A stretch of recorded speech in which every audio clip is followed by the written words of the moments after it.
자, 그럼 교재 56쪽에 부동산의 속성 마무리할게요. 속성.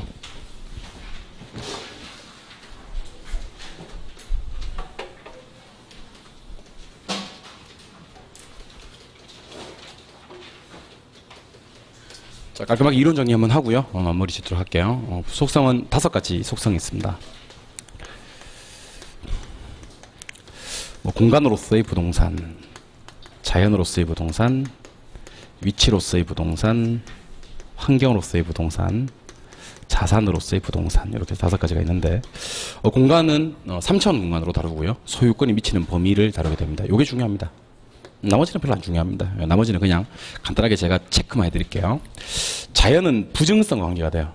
증가되지 않는다. 그래서 개발보다는 조금 보존하자는 관점이 강하고요. 사익보다는 공개념, 규제하겠다는 얘기입니다. 공익이 강조되는 거고. 위치, 마샬은이라는 사람은 위치를 강조했는데요. 위치의 종류가 2가지가 있어요. 절대적 위치와 상대적 위치가 있습니다. 절대적 위치는 안 변하는 거고, 상대적 위치는 인접지의 상태에 따라서 변경이 가능한 위치고요. 허드란 사람은 접근성을 강조를 합니다. 근데 접근성이 좋다고 해서요, 반드시 가치가 높아지는 건 아니에요. 예외가 있어요. 위험시설이거나 혐오시설이면 접근성이 좋아도 가치 떨어질 수 있고요. 접근성이 너무 지나쳐도 불리한 경우가 있고요. 관광지나 요양원처럼 접근성 자체를 별로 따지지 않는 부동산들도 있습니다. 접근성 자체를 중요하게 생각하지 않는 부동산들도 있다. 환경은 이 부동산을 둘러싸고 있는 게 환경이거든요. 그러니까 부동산은 환경의 구성분자고 환경이 부동산을 지배하는데 이 환경이 무한대로 확대되는 게 아니고 경계가 있어서 차단이 되기도 한다. 이런 것들을 기억하시면 좋겠습니다. 자산은 됐고요. 예. 여기서 공간만 우리가 따로 따지면 되는데 우리가 통상 부동산 소유권의 범위를 논할 때 2가지로 범위를 나눕니다. 하나는 내용적 범위에 따른 구분이 있고요. 또 하나는 공간적 범위에 따른 구분이 있습니다. 자, 소유권의 내용적 범위는요, 소유권으로 뭐 할 수 있느냐 하는 내용입니다. 그래서 이거는 점유권, 사용권, 처분권 이런 것들이 있고요. 공간적 범위에 따른 구분은 지표권, 공중권, 지하권 이렇게 3가지가 있습니다. 그러니까 지표, 지하, 공중은 소유권이 어디에 미치느냐 하는 내용적 범위에 따른 구분이고 공간적 범위에 따른 구분이고 점유, 사용, 처분은 소유권으로 뭐 할 수 있느냐 하는 내용적 범위에 따른 구분인데 우리는 요거 다룹니다. 공간적 범위. 아까 제가 소개 잠깐 해드렸었는데 토지 소유권은 정당한 이익의 범위 내에서 상하에 미친다 이렇게 얘기를 했고 정당한 이익의 범위는 사회 통념 또는 법원의 판단에 의존하고 상하는 3차원 공간을 통칭한다 그랬습니다. 그래서 3차원 공간을 얘기를 해보면 요거 수평 공간이 있고요. 그 위에 있는 거 공중 공간이 있고요. 그 아래에 있는 지하 공간이 있습니다.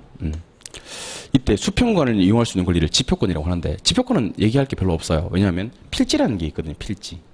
그래서 토지 소유자의 소유권은 여기서부터 여기까지 미치는 거예요. 다만 토지로부터 독립성이 없는 부착물인 종속 정착물 있잖아요. 그죠? 걔는 소유권이 미쳐요. 독립성이 없으니까.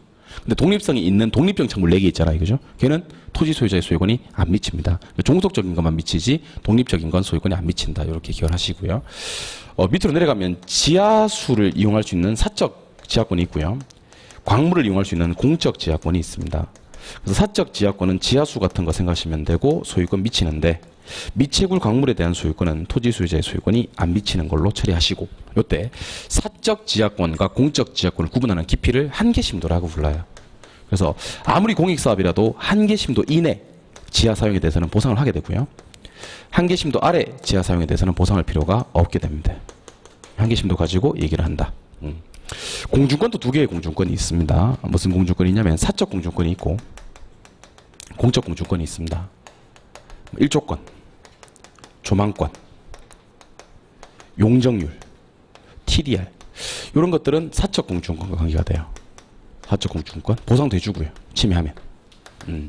특히 용적률 하는 거랑 TDR 하는 것은 지하권과는 전혀 관계가 없고요.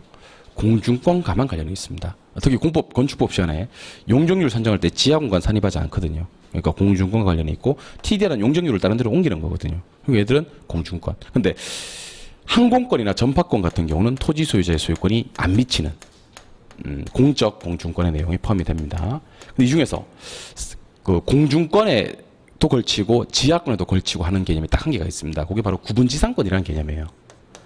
구분지상권은 민법에서 나오는 개념인데 상하의 범위를 정해서 지상권을 정하는 거예요. 얘는 공중과 관련이 있고 없고 있고 지하와도 관련이 있어요. 상하의 범위를 다 정하는 거니까. 이런 것 좀 기억하시고. 자, 물에 관한 권리에서 유역주의라는 게 있고 선용주의라는 게 있는데 이거는 그냥 들어주세요. 예. 물을 골고루 씁시다 하는 건 유역. 먼저 온 사람에게 독점권을 부여합시다 하는 건 선용. 습윤 지역에서는 유역. 건조 지역에서는 선용. 참고로 우리 민법은 유역주의를 채택하고 있다. 이렇게 기억하셔야 됩니다.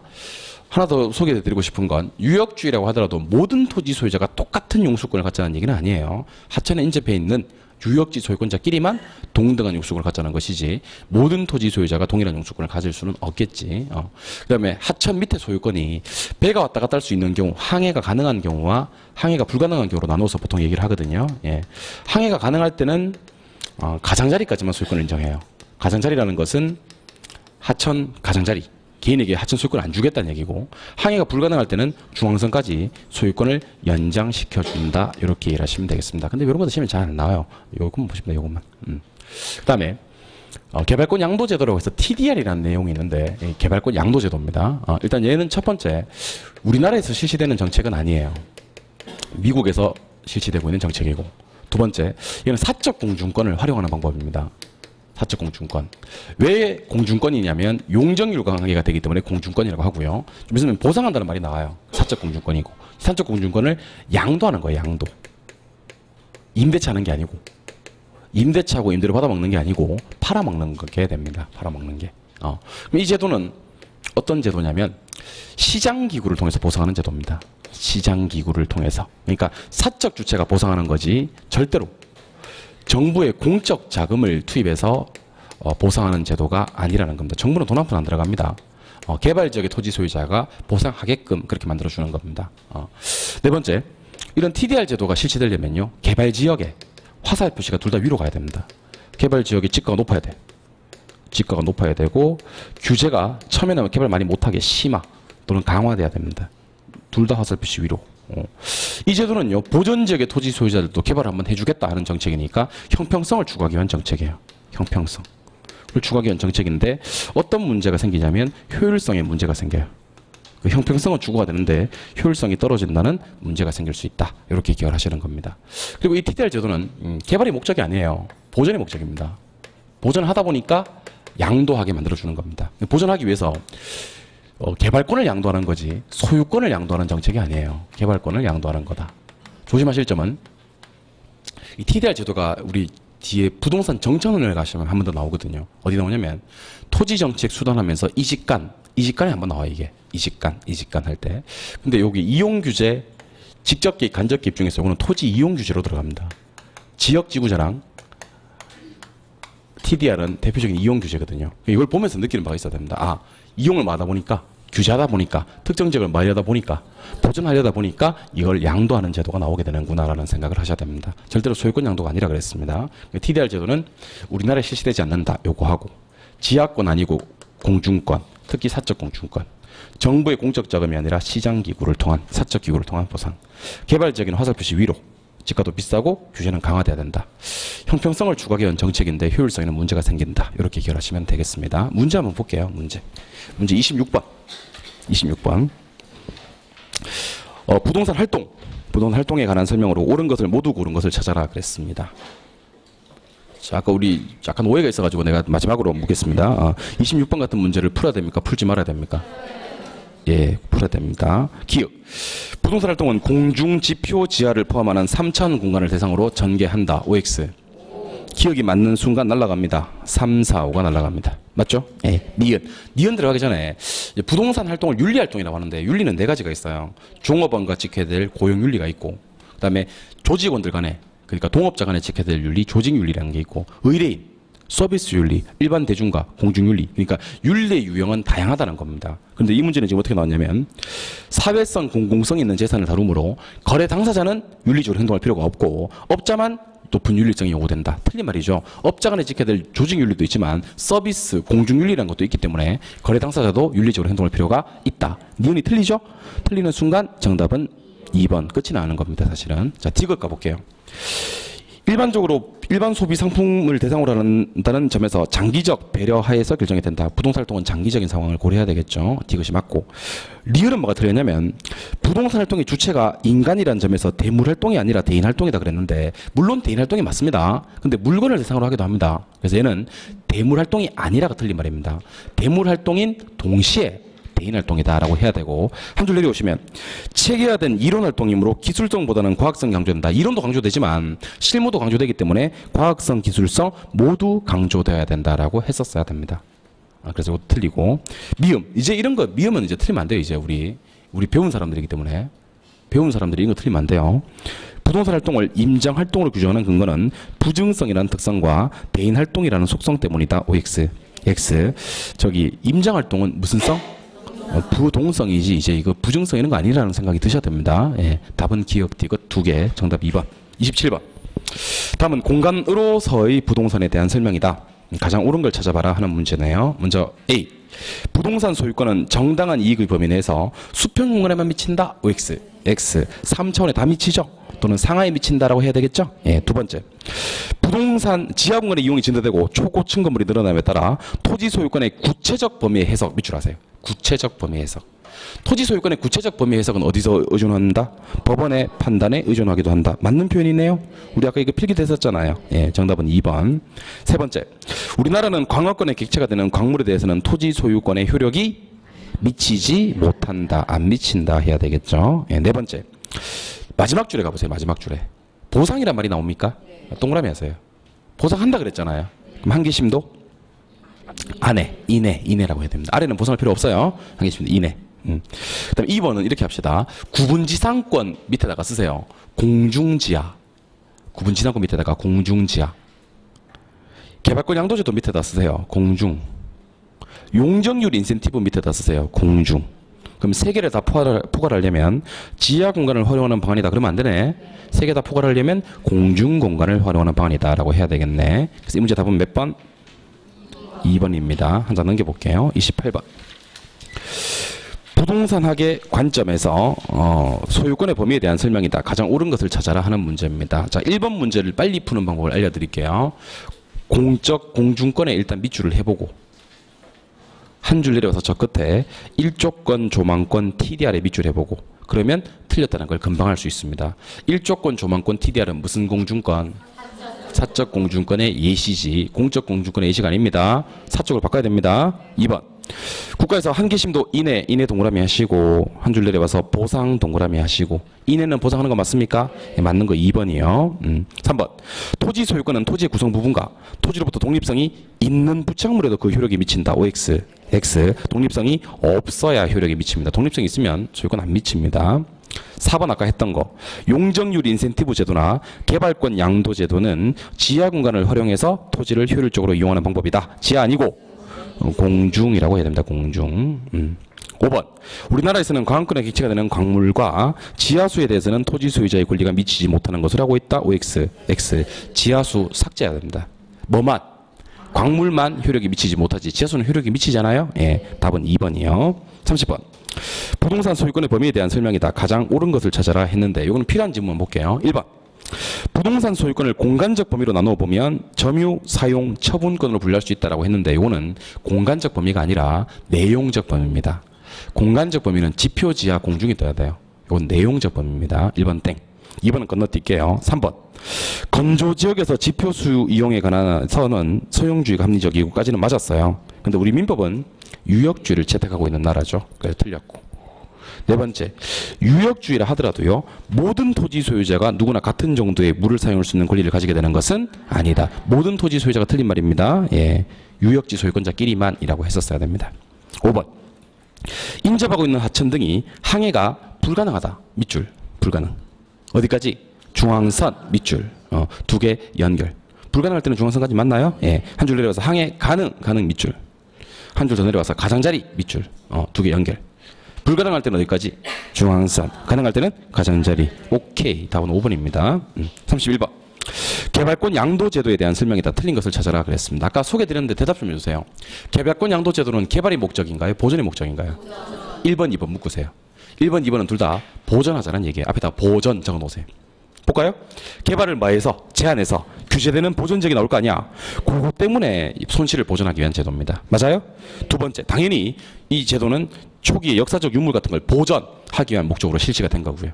답이 3번이네요. 3번. 규제지역 토지 소유자의 손실을 개발지역 토지에 대한 소유권 부여를 통해서 보전하는 제도이다. OX, X. 소유권 부여가 아니라 개발권 부여입니다. 소유권 아닙니다. 개발권이지. 답은 3번. 4번, 5번은 묶어주시고요. 앞에다 쓰세요. 사적.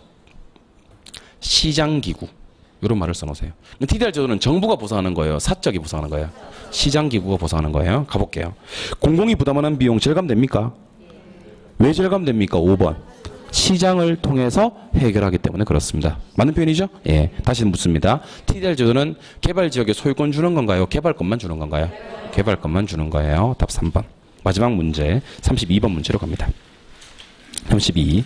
개발권 양도제도 TDR에 대한 설명이다. 옳은 것을 찾아라 했습니다. 1번.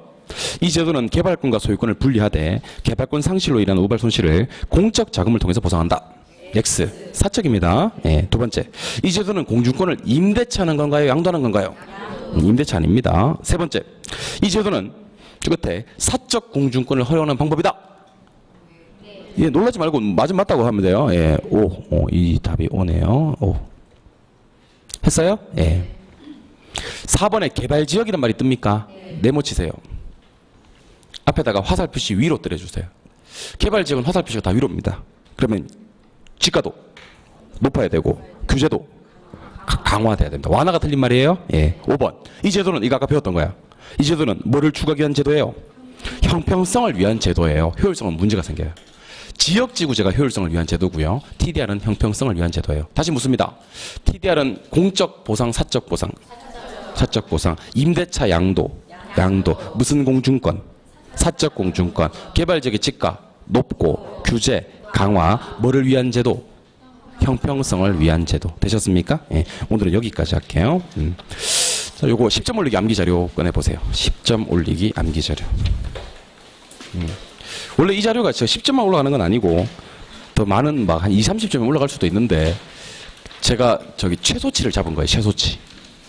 이 자료만 보고 있어도 최소 10점 올라간다는 측면에서 10점 올리기 암기 자료입니다. 그래서 지금 마음 같아서는 25점 올리기 암기 자료 이렇게 하고 싶은데 또 그거 보고 25점 안 올랐다는 사람이 생길 수가 있으니까 모든 사람 평균 내서 최소치를 제가 보수적으로 예측을 한 거예요. 보수적으로 해서 10점 올리기 암기 자료입니다. 지금부터 수요 공급 이론과 경기 변동 이론 이론 정리 암기시켜 드리도록 할게요. 칠판 보세요.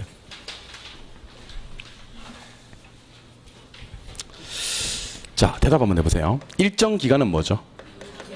유량인가요? 예. 일정 시점은? 저랑 대답 좀 해주세요. 예. 플로우는 뭐예요? 플로우. 유량. 스톡은? 저량이죠. 가격, 가치, 지가는 뭐죠? 저량이고요. 임대료나 지대는요? 유량. 소득이나 수익은요? 소득 수익은 일정 기간에 버는 거니까 유량이잖아요. 그걸 벌어서 쌓아놓은 걸 재산, 자산 국부라 그래요. 재산, 자산 국부는요? 인구 뭐예요? 인구. 저량, 인구 저량이에요. 주택 거래량, 국민 총생산은 유량. 외채나 외환 보유액, 저량이죠. 근데 저량 뒤에다가 제가 변동을 붙일까요? 또는 변동분을 붙일까요? 예, 그럼 뭐가 돼요? 유량이 되는 겁니다. 맞아요? 예. 그다음에 여러분들 혹시 유량 공급과 유량 수요, 저량 공급과 저량 수요를 비교할 줄 아십니까? 할 줄 아십니까, 진짜? 예, 그럼 한번 해볼게요. 유량 공급은 일정 기간에 공급되는 거예요. 뭐 되는 거? 공급되는 거. 유량 수요는 일정 기간에 보유하려고 하는 거예요. 저량 수요는 일정 시점에서 보유하려고 하는 거고요. 저량 공급은 일정 시점에서 존재하는 거예요. 다른 건 됐고요. 요거 좀 비교할게요. 유량 공급은 일정 기간에 공급되는 거 그러면 돼요. 저량 공급은 일정 시점에 공급되는 거 그러면 안 돼요. 저량 공급은 일정 시점에 존재하는 거라고 해야 되는 겁니다. 무슨 말인지 아시겠죠? 네, 계속 갑니다. 자, 수요량의 변화라는 것과 수요의 변화라는 것을 비교할 거예요. 수요량의 변화와 수요의 변화 비교할 거예요. 예. 해당자와의 가격이 변해서 수요량이 변하는 게 뭐고? 수요량이고, 해당자와 가격 이외가 변해서 수요량이 변하는 건 수요입니까? 예. 수요량은 어떻게 움직여요?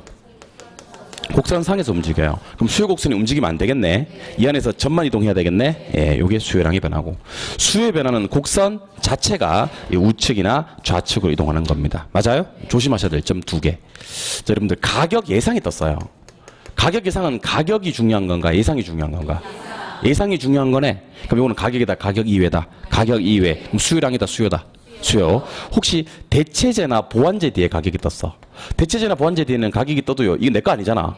다른 거잖아요. 그죠? 그래서 이거는 수요의 변화가 됩니다. 그래서 혹시 시험 지문에 아파트 수요량이 변한다. 또는 아파트 수요가 변한다. 이렇게 나와요. 근데 단독주택 가격이 변했어요. 빌라 가격이 변하고. 그 아파트 가격은 가만히 있는 거야. 단독주택 가격이 변하고 빌라 가격이 변한 거야. 그럼 이거는 아파트 가격 이외라고 보는 겁니다. 그럼 무엇의 변화? 수요. 대체제의 가격 변화, 보완제의 가격 변화는 수요의 변화입니다. 이게 수요량과 수요고요. 이 중에서 수요의 소득 탄력성이라는 게 있어요. 수요의 소득 탄력성. 수요의 교차 탄력성이라는 것도 있고. 칠판 한번 봐주세요. 칠판. 자, 수요의 소득 탄력성을 구하는 공식은요. 소득의 변화율분의 수요량의 변화율이고요. 맞아요? 예. 수요 교차 탄력성을 구하는 공식은 X제의 가격 변화율분의 Y제의 수요량의 변화율이에요. 그래요? 예. 그리고 플러스 마이너스 제로 할 거예요. 플러스 마이너스 제로 할 거예요. 자, 대답하세요. 소득에는 뭐죠? 정상제, 열등제, 중간제 알고 계시죠? 예. 중간제는 시험에 안 나와요. 정상제, 열등제만 비교하시면 돼요. 교차에는 뭐고요? 대보독이고요. 근데 중요한 건 크기가 중요할까요? 방향이 중요할까요? 크기는 한 개도 안 중요합니다. 방향이 중요하지. 그럼 시험에서는 크기가 나올까요? 안 나올까요? 안 중요한데 반드시 나옵니다. 자, 잘 보세요. 소득과 수요가 같은 방향이야. 무슨 제? 정상제. 소득과 수요가 반대 방향이야. 열등제. 그러면 소득 증가, 수요 증가. 정상제. 소득 감소, 수요 감소. 정상제. 소득 증가, 수요 감소. 열등제. 소득 감소, 수요 증가. 열등제인데 시험에 이렇게 안 나온다고. 시험에 나오는 문장으로 소개해 드릴게요. 소득이 10% 증가할 때 수요가 8% 증가한다. 10% 8%는 안 중요한 거야. 증가 중요한 거야. 무슨 제? 정상제. 소득이 10% 증가할 때 수요가 8% 감소한다.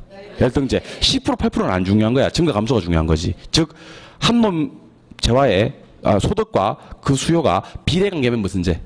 정상제. 반비례관계면 열등제. 크기 중요해요, 방향 중요해요? 크기 시험에 나와요, 안 나와요? 안 중요해도 나온다는 거. 안 읽으면 돼요. 이번에는 자, 교차 탄력성은 봐야 돼요. 두 놈이 뜨죠.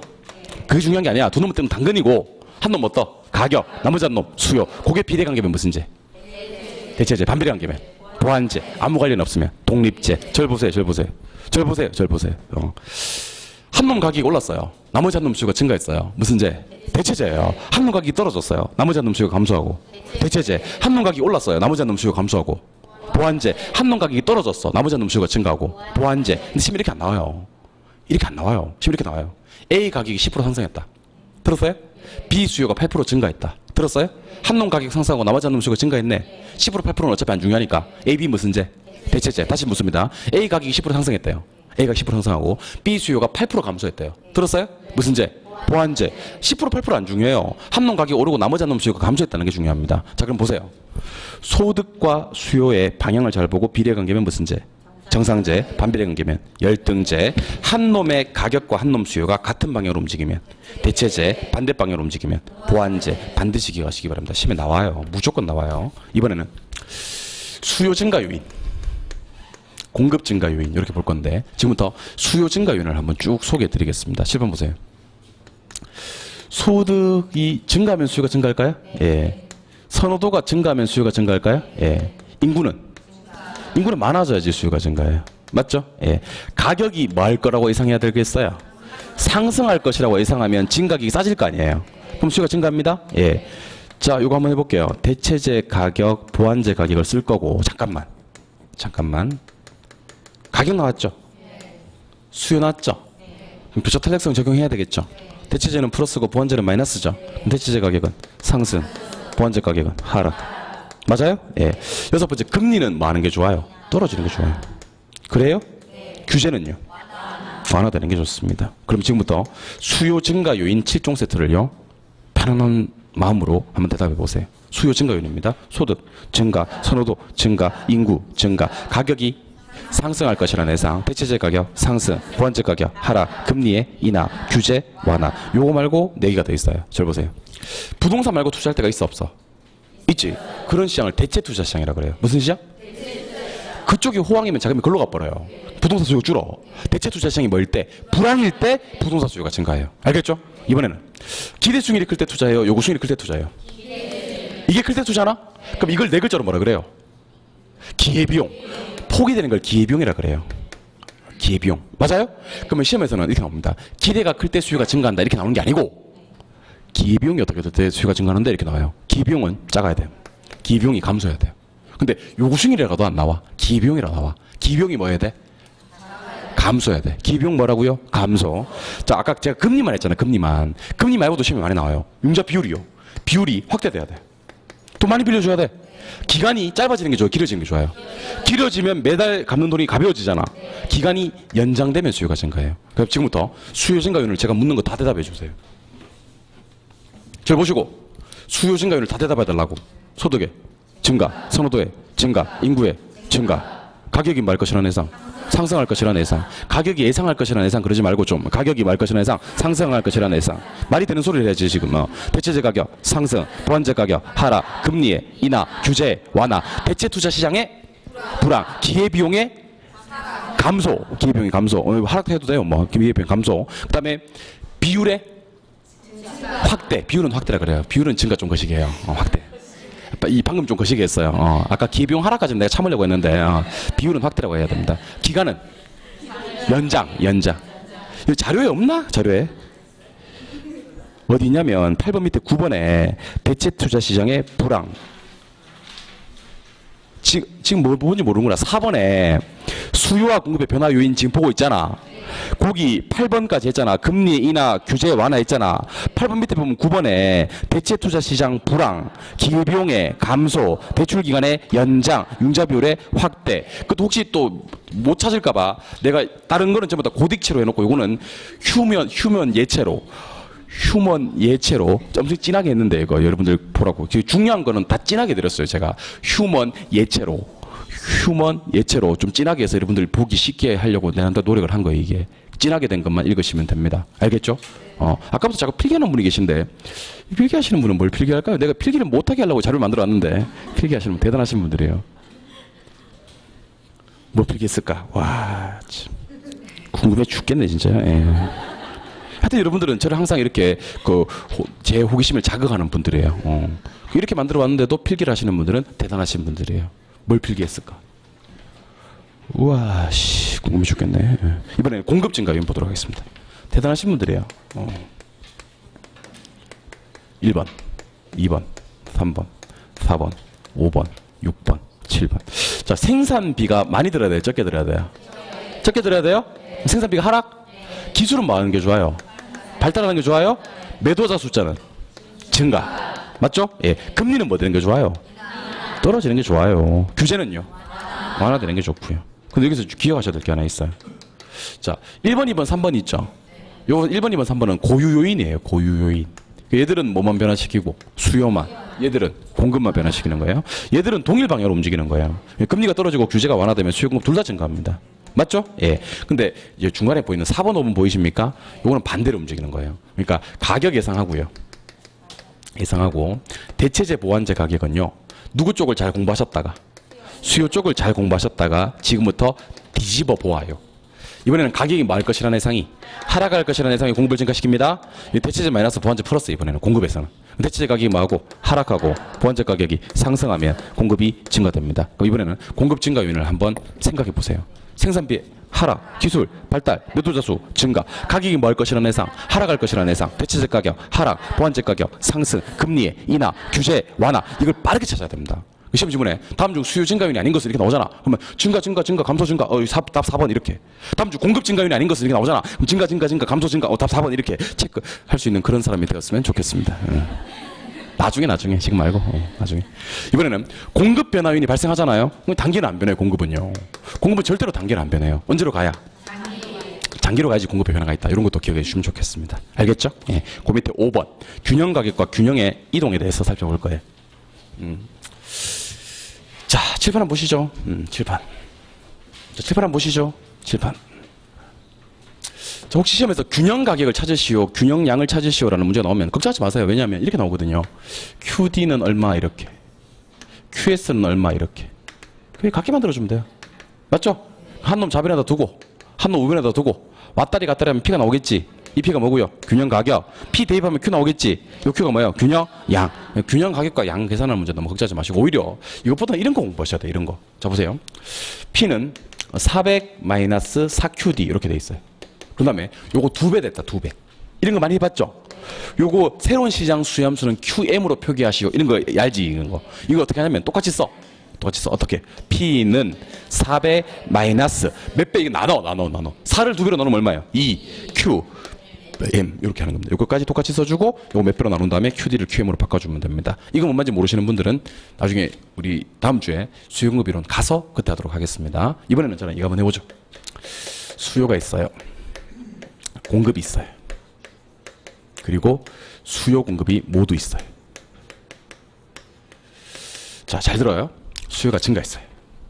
수요가 감소했어요. 공급이 증가했어요. 공급이 감소했어요. 수요공급이 모두 증가했고요. 수요공급이 모두 감소했어요. 4번. 수요는 증가하고 공급은 감소했어요. 수요는 감소하고 공급이 증가했어요. 요때 균형 가격과 균형량을 구하시오. 이렇게 하는 겁니다. 자, 다 한번 해볼까요? 예. 수요 증가되면 이렇게 됩니다. 이렇게. 가격 상승, 양 증가. 수요 감소되면 이렇게 됩니다. 이렇게. 가격 하락, 양 감소. 공급이 증가되면 이렇게 돼요. 이렇게. 가격 하락에 양 증가. 공급이 감소되면 이렇게 돼요. 이렇게. 가격 상승에 양 감소. 수요 공급 둘 다 증가하잖아요. 그럼 가격 몰라요. 양만 증가해요. 둘 다 감소하잖아요. 가격 몰라요. 양이 감소해요. 수요 증가되고 공급 감소되잖아요. 가격은 상승하고 양을 모르고요. 수요 감소되고 공급 증가하잖아요. 가격은 하락하고 양을 몰라요. 이렇듯 수요 공급이 동일 방향으로 움직였을 때는 가격을 모르게 되고요. 수요 공급이 반대로 움직였을 때는 양을 모르게 되는 상황이 발생한다. 근데 이 상황에서 3번, 4번 상황입니다. 누가 누구보다 크다면 이렇게 나와요. 그러면 큰 것만 보면 돼요. 크다면 나오면 뭐만 봐라? 큰 것만. 작은 걸 무시해버리고. 근데 같다면이 나오는 경우가 있어요. 그럴 때는 몰랐던 게 불변이 되는 거예요. 그래서 수요 공급이 한쪽만 움직였을 때랑 수요 공급이 반대로 움직였을 때 동일한 방향으로 둘 다 움직였을 때랑 그다음에 크다면이 나왔을 때 같다면이 나왔을 때 처리 방법만 아시면 됩니다. 이번에는 한 놈이 완전 탄력적일 때 하고 완전 비탄력적일 때 하고 단위 탄력적일 때 하고 뭐를 얘기해 주셔야 되면 불변이란 말을 외쳐주셔야 됩니다. 뭐를 외쳐달라고요? 불변. 근데 완전 탄력적일 때는 수평이잖아요. 일단 가격이 불변해요. 뭐 불변? 가격이나 임대료가 불변해요. 예. 완전 비탄력적일 때는 수직이잖아요. 뭐 불변해요? 양 불변해요. 단위 탄력적일 때는 총수입이 불변해요. 총수입 불변은 좀 이따 할 거예요. 수요가 단위 탄력적일 때는요. 가격 올리든 내리든 수입이 변하잖아요. 다시. 완전 탄력적일 때는 뭐 불변이요? 가격 불변. 완전 비탄력적일 때는 양 불변. 단위 탄력적일 때는 총수입 불변. 불변 3종 세트를 기억하세요. 마지막으로 여러분 한 놈이 변해요. 한 놈이 뭐 한다고? 변해요. 한 놈이 변했을 때 다른 한 놈이 탄력적이야. 탄력적이면 결국이 완만하잖아. 결국이 완만하면 가격이 좀 덜 변해요. 양은 더 변하고요. 나중에 할 거예요. 예. 비탄력적이잖아요? 그러면 가격이 더 변해요. 양은 덜 변하고. 다시. 한 놈이 변할 때 다른 한 놈이 탄력적이면 가격 덜에 양 더. 비탄력적이면 가격 더에 양 덜. 이게 거기 나와 있는 내용입니다. 1번부터 6번까지. 6번까지. 한 장 넘겨서 6번으로 갑니다. 탄력성이요. 이건 자료를 보면서 대답합시다. 수요의 가격 탄력성을 최초점을 기준으로 구하면 어떻게 됩니까? 원래 변동분. 원래 변동분이죠? 예, 그 옆에 중간점을 기준으로 탄력성을 구하면 어떻게 됩니까? 더해서 변동분, 더해서 변동분. 자, 어떨 때 수요가 탄력적이고 어떨 때 비탄력적인지 저한테 얘기 한번 해주세요. 수요가 어떨 때 탄력적인지. 대체제 많으면 탄력, 적으면 비탄력. 단기는 비탄력, 장기는 탄력. 전환이 쉬우면 탄력, 곤란하면 비탄력. 상공업용은 비탄력. 전환이 어렵거든. 주거용은 탄력. 사치제, 탄력, 필수제, 비탄력. 사치제 대표주자가 신축부동산이거든요. 그럼 신축은 탄력. 중고부동산은 필수제거든. 그럼 수요가 비탄력. 그 밑에 총수입이 나오는데요. P 곱하기 Q 하면 돼. 가격 곱하기 수량. 근데 1번, 2번을 먼저 볼게요. 표에 탄력적이거나 완전 탄력적일 때는요. 가격을 하락해야 총수입이 증가해요. 근데 3번, 4번 비탄력적이나 완전 비탄력적일 때는 가격을 상승해야 총수입이 증가돼요. 하지만 단위 탄력적일 때는 가격을 하락하고 상승하고 나발이고 총수입은 불변합니다. 저를 보고 대답하세요. 탄력이란 말이 떴을 때는 가격을 뭐 해야지 수입이 증가해요? 하락시켜야 돼요. 비탄력적일 때는 상승, 단위 탄력적일 때는 불변. 뭐가 불변하는데요? 총수입이. 그래서 오른쪽 기퉁에 가시면 박스에 기역 니은이 있을 거예요. 자, 단위 탄력적일 때는 가격을 변화시켰을 때 그만큼 뭐가 변해? 수요량이 변해. 뭐가 불변해? 총수입이 불변해. 수요량은 변합니다. 예. 하지만 완전 비탄력적일 때는 콱 찍으면서 가격을 변화시켜도 뭐가 불변이야? 수요량이 불변이고 총수입은 가격 올리면 올라가고 내리면 감소합니다. 예. 총수입은 변해. 알겠죠? 다시 단위 탄력적일 때는 뭐 불변? 총수입 불변, 완전 비탄력적일 때는 수요량 불변. 이것도 혹시 여러분들 모를까봐 제가 휴먼 예체로 진하게 처리해놨습니다. 내려옵니다. 공급의 가계 탄력성. 먼저 기역, 니은, 디귿을 묶으시고요. 리을, 미음도 묶어보아요. 자, 기역, 니은, 디귿 묶으셨고 리을, 미음 묶었습니까? 묶었으면 절 보고 대답하세요. 공급의 가계 탄력성은 물단장 해보세요. 시작. 이게 뭐예요? 물리적 공급, 기울기, 수직, 탄력성, 완전 비탄력. 갑자기 여러분들 부증성이 내리를 스치세요? 예, 그럼 다행이고요. 단기는 비탄력이잖아요. 가파르고요. 장기는 탄력이잖아요. 완만합니다. 근데 공급의 탄력성 이것만 시면 나와요. 물단장. 수직, 가파름, 완만. 물리적, 단기, 장기. 물단장. 알겠죠? 예. 그 밑에 소요되는 기간이 길면 공급이 어렵죠. 공급이. 비탄력. 주로 어떤 부동산이 그래요? 신규. 소요되는 기간이 짧으면 공급하기 쉽죠. 공급은 탄력. 주로 누가 그래요? 중고. 그래서 오른쪽으로 가시면 신축은 사치제입니까? 그럼 수요는요? 탄력이지만 공급은 소요되는 기간이 길잖아. 공급은 비탄력. 달라요. 중고는 필수제잖아. 수요는 맞지만 비탄력이지만 공급은 중고 부동산 같은 경우는 어때요? 잘 되지. 그럼 공급은 탄력. 경기 변동으로 갑니다. 자, 경기 변동의 유형 4가지가 있습니다. 자, 잘 보세요. 저점 찍었어요. 해볼까요? 호황으로 가요. 정점 찍었어요. 후퇴해요. 불황으로 가요. 이거 뭐예요? 경기 순환하는 겁니다. 사이클 가지고 움직이는 거예요. 사이클. 알겠죠? 1년에 고맘때쯤 되면 그런 일이 반복적으로 발생하면 계절, 시즌인데 시즌. 그 다음에 50년 이상을 주기로 추세가 완전히 변해버려. 장기적으로. 이거는 추세죠. 정부 정책이나 예기치 못한 사태 때문에 경기 변하면 무작위적, 랜덤이 되는 겁니다. 알겠죠? 예. 지표는 여러분들 읽으시고요. 경기 변동의 특징, 휴먼 예체만 대답해 주세요. 부동산 경기는 주기, 진폭, 크다. 그것도 휴먼 예체예요. 진폭 크다. 부동산 경기는 분명해요, 불분명해요? 불분명하죠. 그래서 부동산 경기는 일반 경기에 선행, 동행, 후행, 역행, 독립이 가능하다. 그게 휴먼 예체예요. 그게 가능하다. 지멋대로 움직일 수 있어요? 부동산 경기는 전국적, 광역적이죠. 아니에요. A는 무슨 지역적, 국지적, 개별적이에요. 올라갈 때 어떻게 올라가고 서서히, 내려올 때 빠르게요. 주식은 일반 경기에 전순환합니까? 상공업용은? 부동산은? 주거용은? 자, 여러분 절 보고 대답하세요. 회복이나 상향시장에서는 누가 중시돼요? 매도인 중시됩니까? 예. 옛날 가격은 무슨 선이야? 하한선. 후퇴와 하향시장에서는 누가 중시돼요? 매수인. 옛날 가격은 상한선이고, 안정시장은 어디에 강해요? 불황에만 강해요. 호황에는 약해요. 순환하는 시장이 아니에요. 순환에 따른 분류가 아니다. 거미집 이론 보겠습니다. 수요는 즉각 반응하는데 가격에 공급에는 뭐가 존재한다? 시차. 공급의 시차가 발생해야지 거미집 이론이 발생하거든. 그래서 거미집은 공급의 시차가 보다 많이 발생하는 상공업용에 더 잘 적용이 됩니다. 잘 보고. 수요 탄력성이 크면 뭐예요? 수렴. 공급의 탄력성이 크면 발산. 같으면 순환. 이때 수요 탄력성이 크려면 수요 곡선의 기울기가 작아야 돼요. 공급이 탄력적이면 공급 곡선의 기울기가 작아야 돼요. 순환하려면 기울기마저도 같아야 됩니다. 이게 경기 변동입니다. 그 경기 변동은요, 공부하는데 이게 5분 이상 걸리면 안 돼. 경기 변동을 5분 이상 걸리는 것은 공부를 잘못하는 것입니다. 잘못하는 거예요. 알겠죠? 그러면 총정리해 드릴게요. 총정리 많이 하네. 예. 저 보세요. 여러분들 사실 우리가 부동산 경제론 같은 경우는 제 얘기를 잘 들어야 됩니다. 부동산 경제론 같은 경우는 원래 한 주 동안 수업했던 내용이에요. 한 주 딱 실간 투자해서 했던데 지금 우리 경제론 한 25분, 30분 만에 끝낸 거예요. 이 25분 만에 30분 만에 끝내지는 이유를 알려드릴까요? 여러분들이 그동안 가방만 들고 왔다 갔다 한 것 같은데, 그래도요, 가방 들고 왔다 갔다 한 것 같은데, 그동안 들어놓은 게 쌓여있어, 이게. 그래서 이 수업을 이해하는 거야. 쌓여있습니다. 근데 그게 어디 쌓여있냐면, 저 깊은 곳에 쌓여있어요. 저 깊은 곳에. 그래서 그동안 들었던 게 여러분들 머릿속에 쌓여있는 게 너무 깊은 곳에 있어서 여러분들이 혼자 이걸 갖다가 끌어내지는 못해요. 그래서 내가 10주 물리 양기 자료를 통해서 여러분들 이걸 갖다가 캐내드리는 겁니다. 왜 캐내드리냐면 너무 깊은 곳에 있어요. 여러분 그동안 배웠던 게. 그래서 제가 어떤 마음으로 여러분들 10주 물리 양기 자료를 강의를 하냐면요. 마치 광물을 캐는 마음으로 내가 여러분들 캐내드리는 겁니다. 제가. 여러분들 혼자 못 캐. 내가 캐는 거야. 그래서 다음 주에 제가 올 때 광부들이 쓰는 그 램프하고 모자 있잖아요. 그죠? 예, 가져와서 다시 우리 한번 캐보아요. 알겠죠? 예. 요걸 갖다가 캐는 거야. 막, 저 광부의 마음으로 막 캐내는 겁니다. 너무 깊은 곳에 있어서 캐내기 힘들어요. 심지어 어떨 때는요, 3일 동안 매몰돼가지고 막 못 나오고 막 그래요. 그래서 아무튼 얘가 매몰되지 않고 끝까지 살아남을 수 있도록 제가 노력 한번 해볼게요. 절 보세요. 유량과 저량을 비교할 거예요. 기간은 유량이고 시점은 저량이에요. 플로는 유량이고 스톡은 저량이에요. 임대료 지대는 유량이고요. 가격 가치 시가는 저량이에요.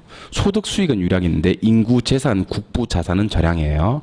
국민 총생산이나 주택 거래량은 유량인데 외채 외환 보유액은 저량이에요. 신규는 유량이고요. 재고는 저량이에요. 저량 뒤에 변동을 붙이면 유량이 될 수 있습니다.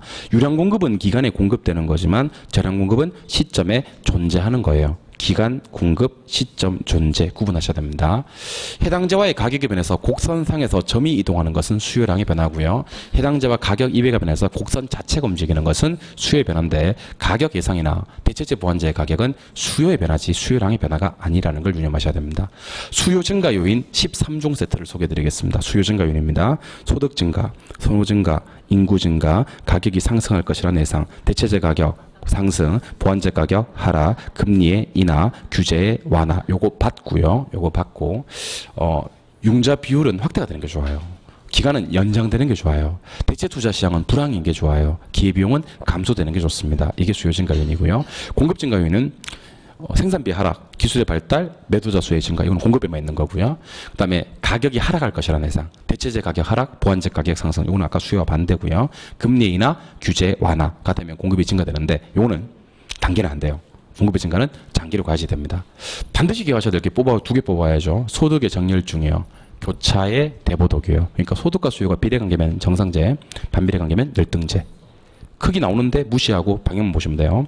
한 놈 이건 알아야 돼요. 한 놈 가격 A 가격 B 수요 한 놈 가격 뜨고 한 놈 수요 떠야 돼. 요게 비례관계면 대체재고요. 반비례관계면 보완재인데 이것도 크기가 나와요. 무시하시고 방향으로만 따지시면 됩니다. QD하고 QS를 같게 만들면 균형이 나오고요. 거기서 P가 균형 가격, Q가 균형 양이에요. 근데 혹시 P는 뭐 500 플러스 4QD 이렇게 나왔다. 근데 2배다. 그러면 500 플러스까지는 똑같이 써주고 4를 2배로 나눠 2QM 이렇게 하면 되는 거고요. 수요가 증가되면 가격은 상승하고 양은 증가됩니다. 수요가 감소하면 가격은 하락하고 양도 감소돼요. 공급이 증가되면 가격만 하락하고 양은 증가합니다. 공급이 감소하면 가격 상승하고 양은 감소합니다. 수요 공급 둘 다 증가되면 가격 몰라요. 양만 증가합니다. 수요 공급 둘 다 감소하면 가격 몰라요. 양만 감소합니다. 수요 증가 공급 감소하면 가격 상승하고 양을 몰라요. 수요가 감소하고 공급 증가되면 가격 하락하고 양을 몰라요. 이렇듯 수요와 공급이 동일 방향으로 막 움직일 때는 가격을 모르고요. 수요 공급이 반대로 막 움직일 때는 양을 몰라요. 혹시 크다면이 나오면 큰 것만 보면 되고요. 큰 것만. 같다면이 나오면 몰라 했던 걸 불변으로 바꿔주면 됩니다. 완전 비탄력적일 때는 무조건 양이 불변이고요. 완전 탄력적일 때는 무조건 가격 불변이고요. 단위 탄력적일 때는 총 수입이 불변합니다. 한 놈이 변했을 때 다른 한 놈이 비탄력적이잖아요. 기울기가 가팔라지면서 가격은 좀 더 변하고요. 양은 좀 덜 변하게 돼요. 근데 한 놈이 변했을 때 다른 한 놈이 탄력적이잖아요. 기울기가 완만해지면서 가격은 덜 변하고요. 양은 더 변하게 됩니다. 탄력성. 수요의 가격 탄력성을 구할 때는요. 최초점을 기준으로 탄력성을 구하기도 하고 중간점을 기준으로 탄력성을 구하기도 하는데 최초점을 기준으로 한 탄력성은 원래 변동분 하시면 되고요. 중간점을 기준으로 한 탄력성은 더해서 변동분 하시면 됩니다. 어떨 때 수요가 탄력적이냐면요. 대체재가 많고 기간이 장기고 전환이 용이하고 주거용이고 사치재고 신축은 탄력적이고요. 반대로 대체재 적고 단기고 전환이 곤란하고 상공업용이고 필수재고 중고부동산은 수요가 비탄력적입니다. 수요가 탄력적이거나 완전 탄력적일 때는요. 가격을 조금 내려야지 총수입이 증가되고요. 비탄력이거나 완전 비탄력적일 때는 가격을 상승시켜야지 총수입을 증가하고요. 단위 탄력적일 때는 가격을 변화시켜도요. 그만큼만 수요량이 변해요. 그래서 총수입이 불변하고요. 완전 비탄력적일 때는 가격을 변화시켜도 수요량이 불변입니다. 이때는 가격 올리면 수입 증가, 내리면 수익 감소하기 때문에 수입은 변하게 됩니다. 공급의 가격 탄력성은 물단장으로 끝내시면 돼요. 여기 물리적, 요거 단기, 요거 장기. 근데 그게 아니고 소요란 말을 띄우면 소요되는 기간이 길면 공급은 비탄력이고요. 짧으면 공급은 탄력이에요. 그래서 신축 부동산은 사치재이기 때문에 수요는 탄력이야. 근데 공급은 잘 안 돼. 이게 비탄력이에요. 중고부동산은 필수재이기 때문에 수요는 비탄력이야. 근데 공급은 또 중고가 잘 돼. 또 이게. 공급은 탄력적. 그래서 신축과 중고가 수요 탄력성과 공급의 탄력성이 따르다는 걸 기억하셔야 됩니다. 경기 변동의 4가지 유형은 경기 순환, 계절적 변동, 추세적 변동, 무작위적 변동이 있으며 예시를 기억하셨으면 좋겠습니다. 부동산 경기 변동의 특징은 주기 길고 진폭이 커요. 그 다음에 지역적, 국지적, 개별적으로 나타나는 현상이에요. 지멋대로 움직일 수가 있어요. 불분명, 불명확, 불규칙이기 때문에. 그래서 선행, 동행, 후행, 역행, 독립이 다 가능하고요. 올라갈 때 서서히 올라갑니다. 내려올 때 빠르게 이렇게 내려오고요. 주식 전순환, 상공금융 동시순환, 부동산 후순환, 주거용 역순환으로 형성이 되고요. 회복 상향시장에서는 매도이 중시되는데 옛날 가격은 하한선이에요. 후퇴 하향시장은 매수이 중시되고 옛날 가격이 상한선이고요. 안정시장은 불황이 강하고요. 순환에 따른 분류가 아니에요. 거미집이론은 공급의 시차. 상공업용에 더 잘 적용이 됨을 필두로 해서요. 수요가 탄력적이고 수요 곡선의 길기가 작잖아요. 그럼 수렴해요. 공급이 탄력적이고 공급 곡선의 길기가 작잖아요. 그럼 발산해요. 같거나 길기도 같으면요. 순환하게 됩니다. 이렇게 경제론 우리가 3주, 4주, 한 주 동안에 걸쳐서 했던 3시간, 4시간 걸쳐서 했던 내용을 지금 5분 만에 정리해 드린 거거든요. 다음 주에는 요거 받고 투자론 정리를 해 드리도록 하겠습니다. 아시겠죠? 예. 그래서 문제풀이반은 아까 말씀드렸습니다만은 그 집에 가서 요거 공부 방법 한번 더 읽으세요. 그래서 다음 주에는 수요 공급 이론 수업할 거니까 수업을 이론 정리를 하지 말고 문제부터 한번 풀어봐. 시간 딱 재가지고 채점까지만 딱 해와. 그 다음 주에 제가 풀어드릴 거 아닙니까? 그죠? 풀이하고 집에 가서 복습은 좀 자세하게 하면 되니까. 알겠죠? 그리고 다음 주 마칠 때는 투자론 그 다음 주에 할 투자론에 대해서 10점 물리기 암기 자료를 암기시켜 드릴 겁니다. 다음 주 올 때 요거 가져오셔야 돼요. 요거 안 가져오고 한 장 더 내놓으라 그러면 전 자료는 복습을 안 시켜 드릴 겁니다. 그러니까 자료는 꼭 가지고 다니시기 바랍니다. 알겠죠? 예. 고생 많이 하셨고요. 다음 주 수요일까지 또 힘찬 한 주 되시기 바랍니다. 수고하셨습니다. 예.